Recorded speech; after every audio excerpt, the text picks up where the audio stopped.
Hi, this is Susan J. Atkinson, and I'm here to talk about masking fluid for beginning watercolorists. So, there are many different kinds of masking fluid out there, and today, first I'm going to tell you that I'm going to drop my brush in some soap solution there, get that all soaped up, and then I'm going to stir up my masking fluid and wipe the back side of my brush off. I'm also using a synthetic brush when I'm applying this masking fluid. Masking fluid is kind of like a rubber cement based product, and the reason why we're going to apply this as a watercolor artist is to preserve the whites of our paper.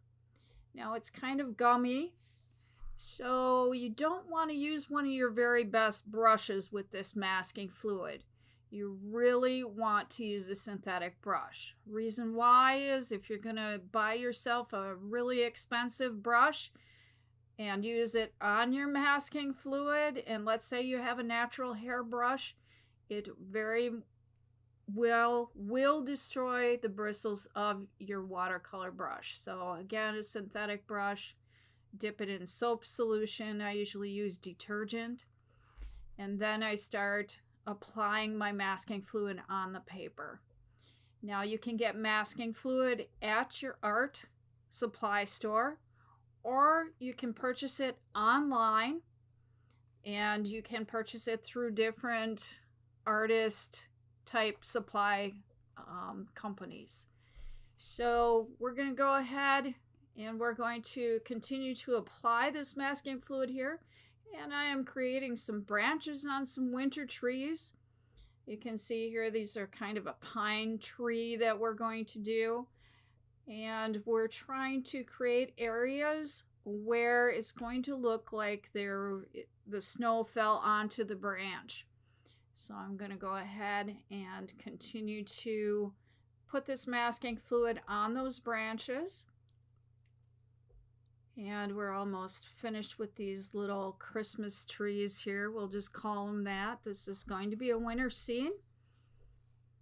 And this will give us a chance to, again, preserve the whites of the paper. And this way we don't have to try and go back in and scrape out those white areas. Why? Because in watercolor painting, we really want to do a transparent type watercolor and not use white pigment. Okay, so here we are going ahead and we were using the back of one brush, and then I'm also have dipped my synthetic brush in the masking fluid, and I'm tapping it against the handle of the other brush so that I can create some little speckles of masking fluid onto the paper, and those will become white areas, and those will represent little snowflakes. So it is going to take some time for that masking fluid to dry. You don't see that here, but I have taken a break, allowed that masking fluid to dry before I come back over it with my paint. And so here the masking fluid has dried, and now I'm going to go ahead and put some pigment on this paper so that you can see exactly where that masking fluid was.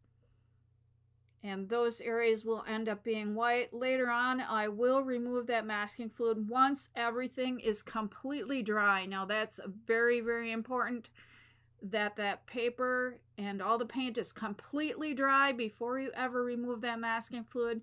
And when you do remove that masking fluid, you are going to use either a rubber cement pickup, and that is a tool to do that, or you're going to use a piece of masking tape and just remove that.